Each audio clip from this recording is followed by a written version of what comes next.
This is Tarot Talk with Mystic Cat on Green Ink Radio, where we strive to bring you hope, health, and joy.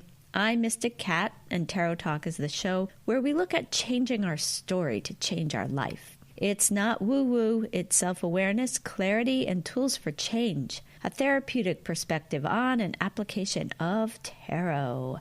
And today, I want to talk for a bit about the sky. Then we'll look at how tarot can help us with what's happening up there. What's happening up there? Well, astrologically speaking, big things are happening and have been happening in several different areas. But there's one area in particular that may be throwing you for a loop. What is it? Saturn trine Uranus. So what's that mean anyway? Trine, or square, or in opposition to, or conjunct to. If you've done or listened to any astrology at all, if you've had anyone look at your chart or anything like that, or heard someone look at someone's chart or the chart of the day, astrologically speaking, you may have heard those words in terms of sun trine moon, or, ooh, look at you, your Jupiter is opposite your Mercury kind of thing. They're astrological terms that refer to how the planets in the sky look in relation to each other. So how one planet looks in relation to another planet. As the planets orbit the sun, they change sign. All the planets in our solar system are in orbit around the sun. Even the moon, right? Even the moon is in orbit around the Earth, but it also is making trips around the sun at the same time because it's kind of attached to us. And we're doing that. We're going around the sun. The moon comes along. The moon is also in orbit around the sun. All the planets are, and all the planets' moons are, and so on. Astrologers look at the sky with the Earth in the center. So when they make a chart, the chart has the Earth in the center, and then the planets' orbits are mapped out in the skies with regard to the Earth, because that's where we live, and that's how things look to us. Astrologers know that the planets don't orbit around the Earth. They know that we're all orbiting the sun, and certainly the sun is orbiting something else, right? The sun is not static in the sky either, and it's all one big celestial dance. But just with regard to astrological charts for human beings on Earth, astrologers look at the sky with the Earth in the center, and then all the planets that are part of the solar system where they are around the Earth. To a person on Earth looking into the sky, our moon looks like in the section of the sky related to Leo. Okay, the astrological sign of Leo. Please note, astrologers are well aware that the actual star constellations no longer line up accurately with the section of the sky that bears their names. Okay, that's something that people who criticize astrology often criticize astrologers for. Oh, Leo isn't even, the constellation Leo isn't even in that part of the sky that astrologers say is Leo. So that's how stupid astrologers are, that kind of thing. But astrologers know that. That's not how the sections are mapped out. The sections of the sky, the astrological sections called Leo or Pisces or Aries, etc., are mapped out according to the cycle of the year. The cycle of the year. So each section of the sky is related to a section of the year, the wheel of the year and the cycles of the seasons. And interestingly, the stages of a person's development over life, if you really start looking into astrology. If anyone makes that argument to you about astrology, now you know what to say. Now you know, hello, it's not like that. It's not about the physical representation of the constellation in that part of the sky. Although at one time it might have been, but it's really, really about the energy of that sign in relation to the wheel of the year. As above, so below. Macro to micro. The large, big picture is reflected in the smaller picture. Or ontogeny recapitulates phylogeny, that idea that as a human fetus develops, it goes through every stage of evolution that was posited for Earth. An interesting thought, something to look at. Anyway, that's off topic. When a planet goes from one section of the sky into a new section, so the section, let's say, of Pisces into the section Aries, that's a planetary movement. The movements are grounded in however long that particular planet takes to orbit the sun. And that may be more information than you even care to know. I just wanted to give you an idea of what astrologers are talking about when they use words like movement or change sign. And now what they mean when they say things like trine or in conjunction to or that kind of thing. They also look at how the planets change, how close or far apart they are from each other.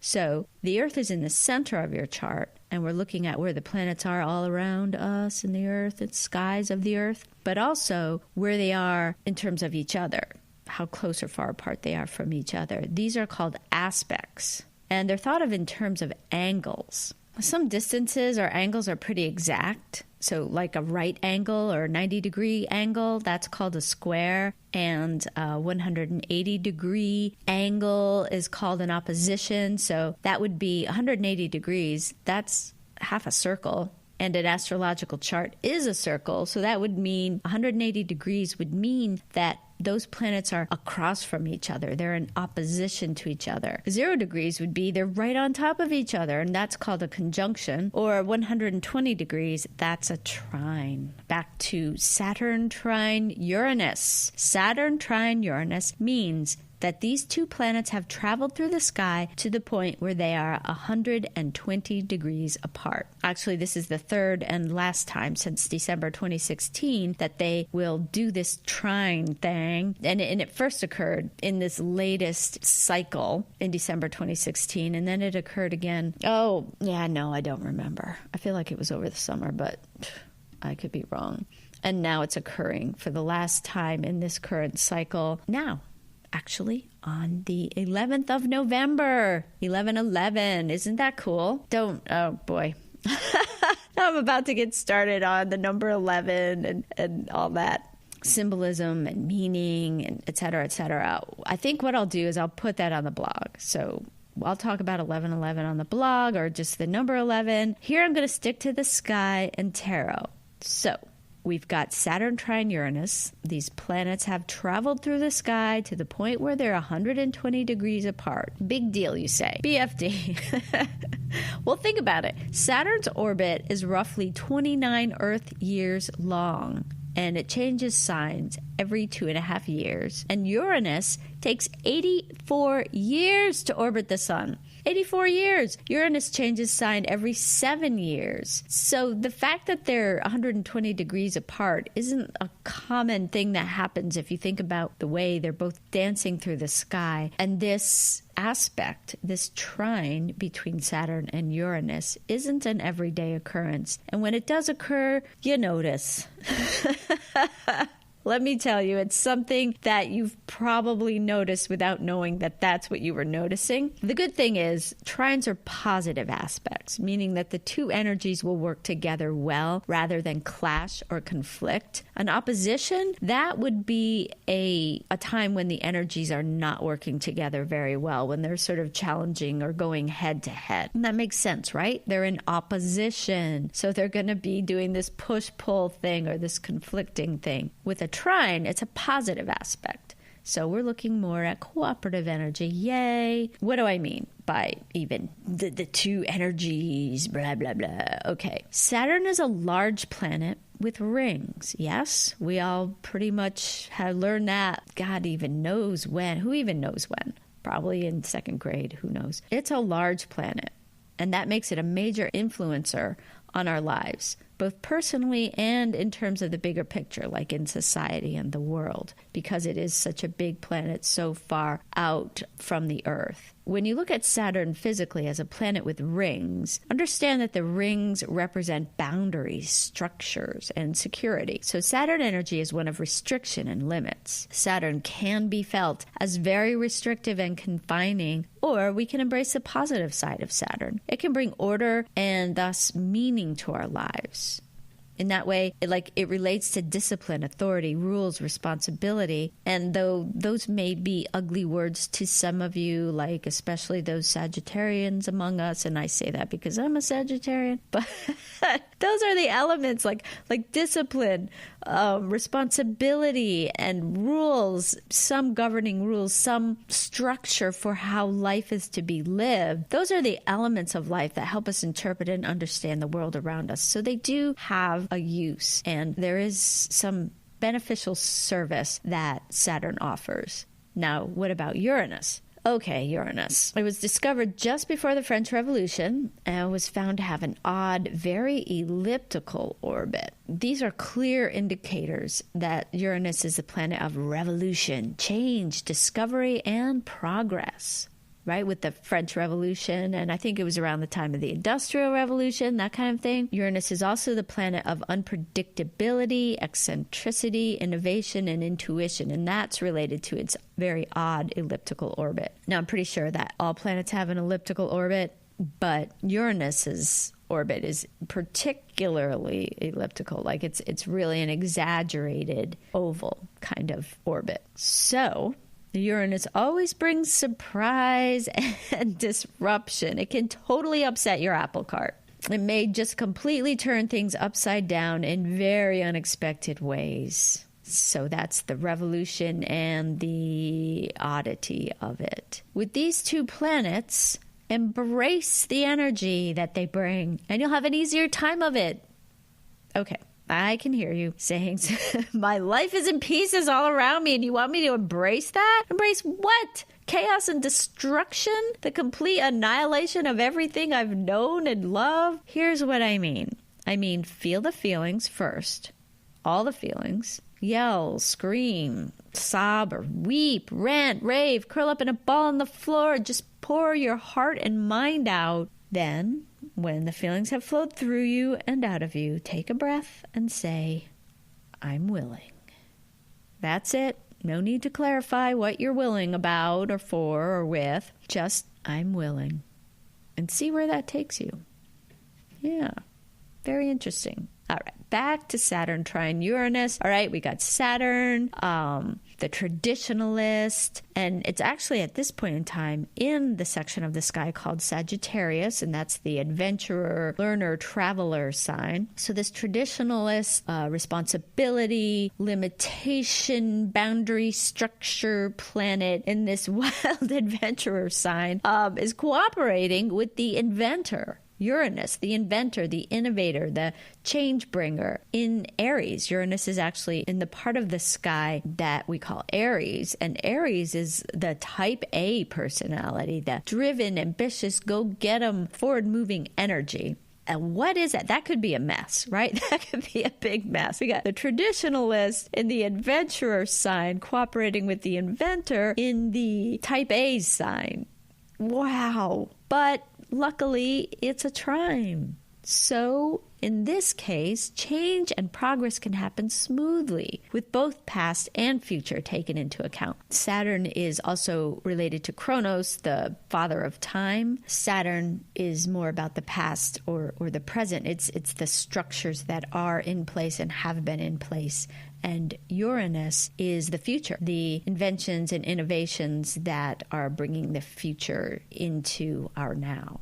With Saturn bringing order to the genius of Uranus, and Uranus accepting the discipline of Saturn because their cooperation will bring change and move things forward, it makes the old new again. This is a beautiful thing. Here we can let go of old habits and replace them with new routines that serve us better. Or maybe we can take an old idea and look at it in a new way. So it may resolve or solve something challenging in your life. Or this may be an opportunity to do something you've thought about, but you won't be doing it in the way that you originally had thought you would or had conceived of it. Take a look at what you've left unfinished or undone, or what you've put on maybe the back burner, the back shelf. Take a look at it, pull it out, and say, what's another way to do this? And it may very well come to you with Saturn trine Uranus.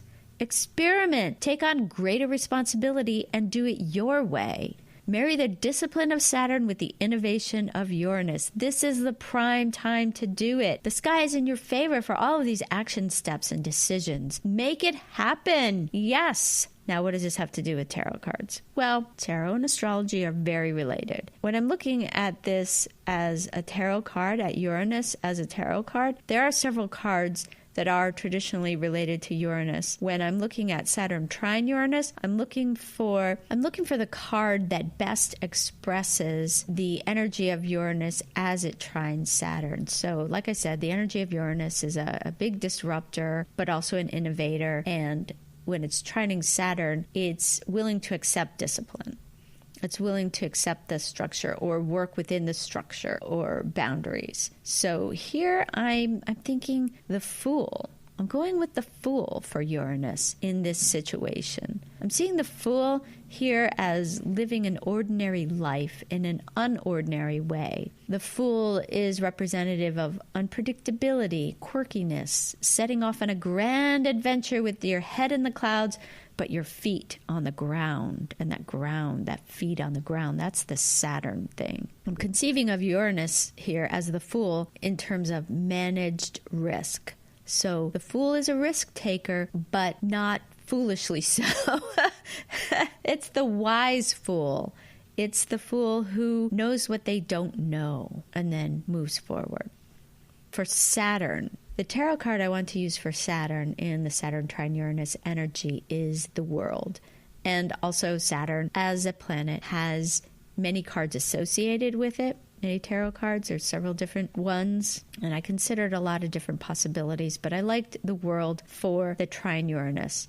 The World is traditionally a card with a boundary or a box around it based on the 4 elements, the 4 suits of tarot, the 4 directions, the 4 seasons. The World card has to do with the cycle of time and the cycles within our lives. It's where everything comes together.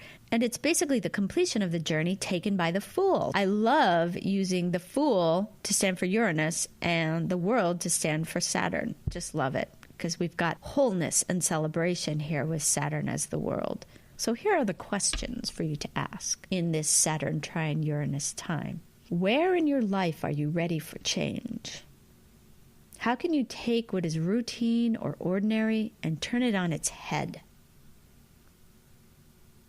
How can you look at the same old in a whole new way? Where can you take a chance, experiment, innovate? Where, instead of complaining about restrictions or limitations, can you think about how you can work within a given system to bring about change? And what do you want to have come together at long last? Because this aspect, this Saturn trine Uranus, is here to help you. It is here to help you do all of that. The trine is exact on November 11, but its energies don't disappear the minute it stops. We've been building up to it, coming up to this November 11, and you might have noticed aspects of your lives that relate to this aspect in the sky. And then as it moves through this aspect, we'll still be feeling the energy of it for a little bit. So now is the time. All this is well and good, but how can tarot help? Well, I had an idea about that. I'm thinking, take the Fool card and the World card from your deck and put them in front of you side by side. As ever, if you don't have a deck, you can certainly find images online. You can maybe screenshot those images and then put the photos side by side. That'd be a good way to look at them. However you do it, find the Fool and the World and look at them side by side. Look at them very closely. How are they different? Where they're different is where or how you can create change. How are they the same? Look very carefully. Where they're the same is where or how you can keep to what you know or what's familiar or comfortable. So that's the old and the new. How are they different? How are they the same? How you can create change and where you might keep what is. And when you note that, make a space between the two cards and choose a new card from the deck. And that card will tell you how to proceed, what the next steps are. That is my Saturn trine Uranus reading recommendation for you. And what I thought I would do this time is this reading for you. Instead of my usual 5-card reading, I'm thinking, let's do this. Let me just demonstrate how I might go about doing the Saturn trine Uranus reading. I've got my Fool and my World card out. I'm going to shuffle these other cards.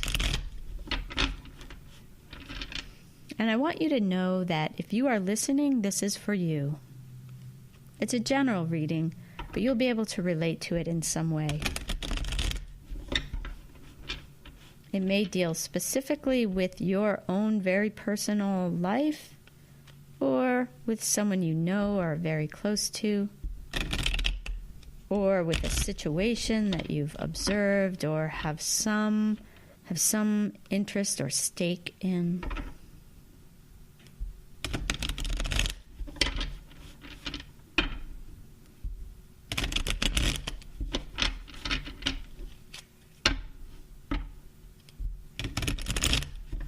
Okay.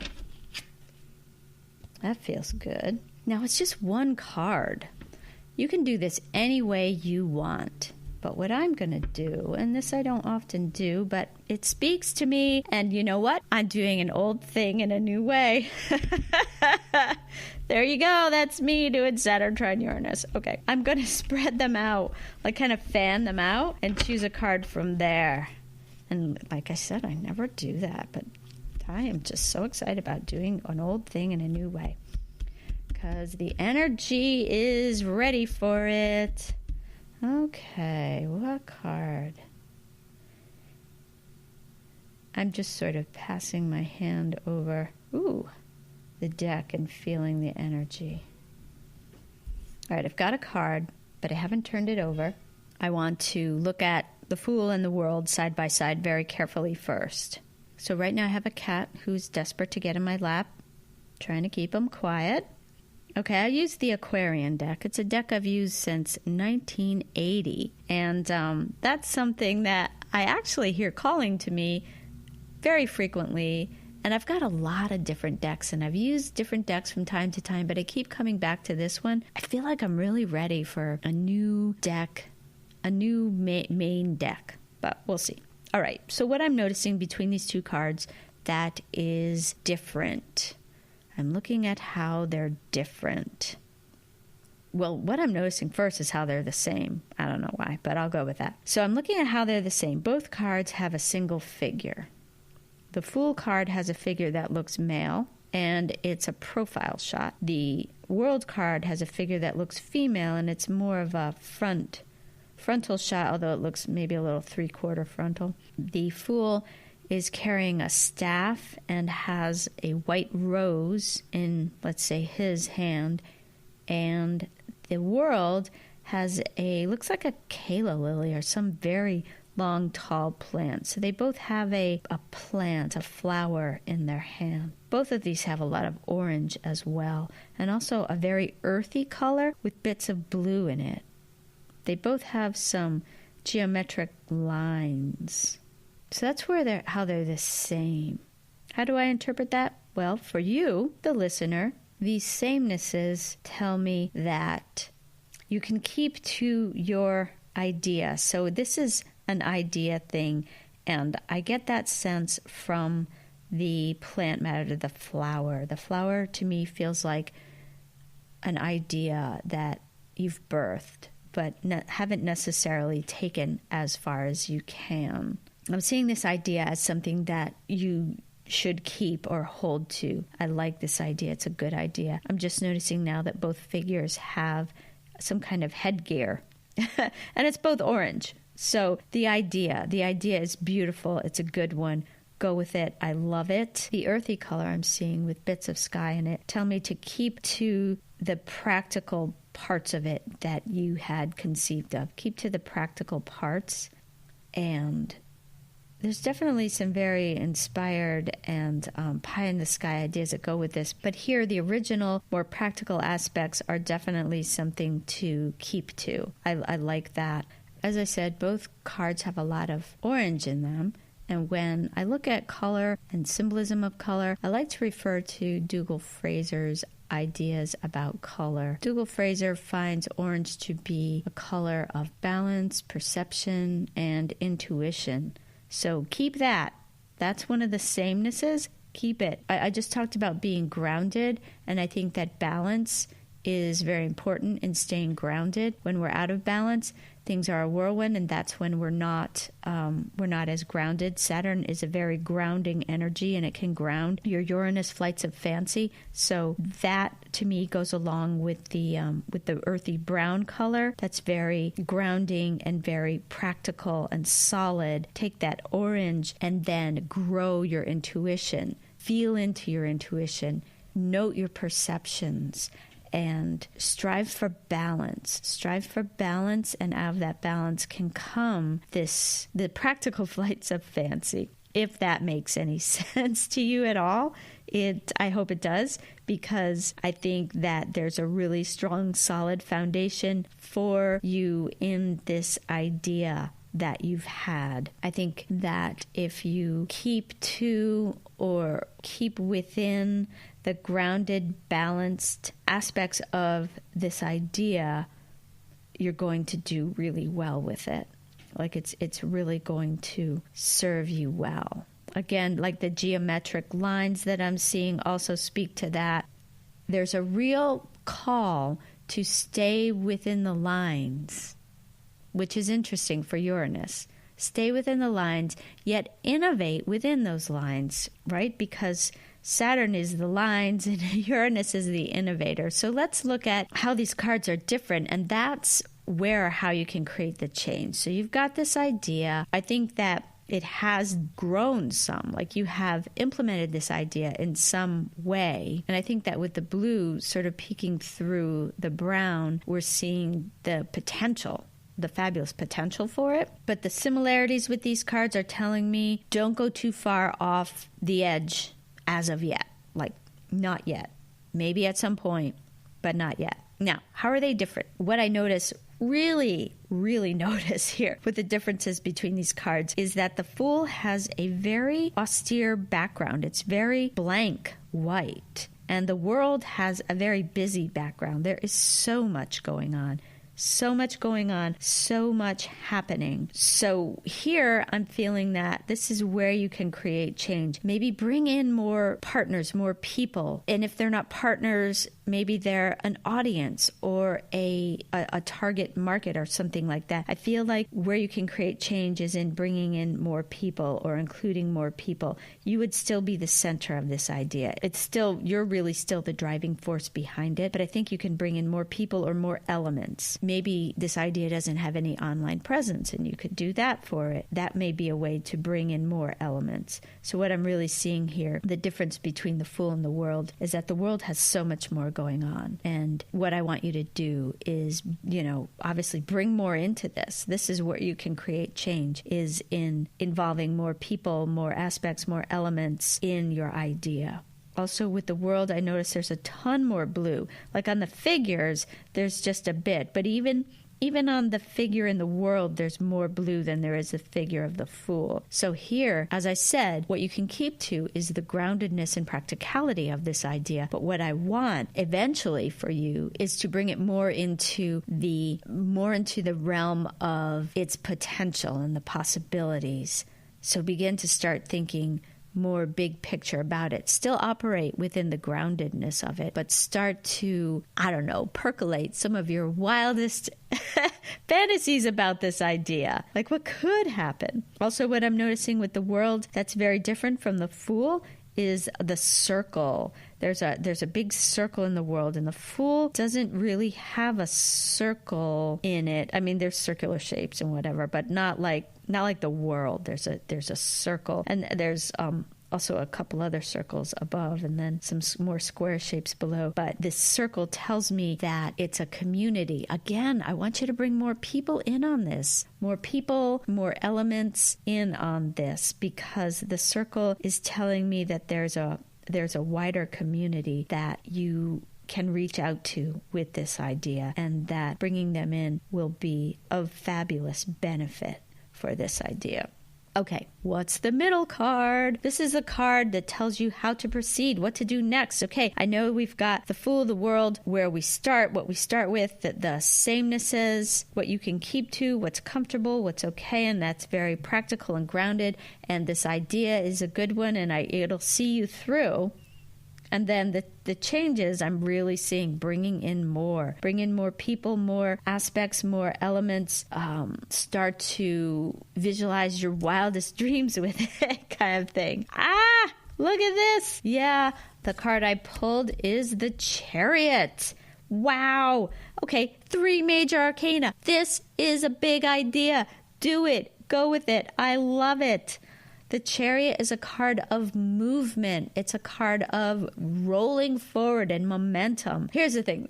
The Chariot does move at its own pace. So there may be a feeling of this isn't happening fast enough, or this is happening too fast. You just kind of got to go with it. You just got to, like I say, embrace it, whether it's moving too slow or moving too quickly. It's going at the rate that it needs to go. So if it goes too slowly for you, that means that the delay is really serving you in some way. It's putting you in an improved position in some way so that when it does happen, it's going to blow your mind. If it's moving too fast for you, hang on. The ride is worth it. And here I'm seeing a lot of this is happening for you internally or internal to the project. What you can do next is to move things forward as much as you can. And I think the way to move things forward, as I was saying, is start looking at bringing in other aspects, other elements, other people. Try to create a community with regard to this idea. Bring in other people. Bring in some kind of presence online or in social media. Well, that's online too, but you know what I'm saying, I hope.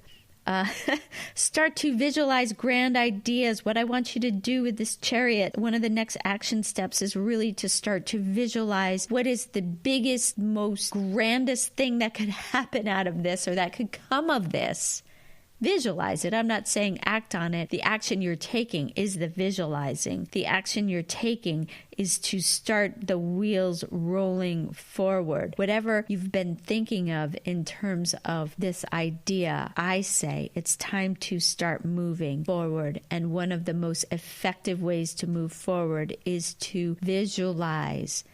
Seems odd, right? We're supposed to be like calling people and networking and I'm not saying don't do that, but I'm saying if you want to be really, really effective moving forward with this, I want you to visualize it. I want you to picture your wildest dreams regarding this. I want you to do a vision board or, however you typically visualize something. Maybe tell a friend, but it's got to be a trusted friend who will be supportive. There's nothing like telling a friend who just says, "What are you thinking?" to sort of kill the energy behind something. What I want for you is to tell a friend who will definitely support you in this. And that's how it can start rolling forward and help you move out of the ground and into the sky, because my Chariot card, it's reversed. That's why I'm talking about visualizing. And I guess also I would say internalize your idea as the fabulous thing that it is. I'm telling you, I love this. It's really good. And I want you to own it, embody it, start to be it. And it will then manifest itself outward. Embody it, be it. Visualize it. So what do I mean by that? Well, let's say you want to write something. Instead of saying, well, I want to be a writer, you just say, I am a writer. I am. Am I writing? Yes. Well, then I'm a writer. Just own it. That's what I'm saying. That's what I'm saying when I'm saying own it. This is what's going to move you forward most effectively. This is what's going to bring you the people, the elements, the aspects that will help build the community that you need to really bring this idea to fruition and let it blossom and bloom into what it really can be. So that's what I have for you on this Saturn trine Uranus day. I hope that was helpful. Let me know. info@greeninkradio.com. You can put Mystic Cat in the subject line and I'll be sure to read it. I'd love to hear what happens or happened for you, or how this relates to what you're going through or what you've been thinking of. It would be really, really interesting to me to get some feedback on what's going on, and even in the future, like what happened. I'm very excited for you. This looks really good. That's all for now. Thank you for being here with me whenever and wherever you are. You can find me and other great shows like mine on greeninkradio.com. There's so many great shows. I love them all. We just had a new show host join us, Marlisa, with Energy Amplified, and she's the reader I interviewed when I did the Tarot Zen show way back when. If you haven't listened to it, give it a listen. It's very interesting. She's great to talk to and a great interviewer. Like us on Facebook, follow us on Instagram and Twitter. This is Tarot Talk with Mystic Cat on Green Ink Radio, wishing you hope, health, and joy.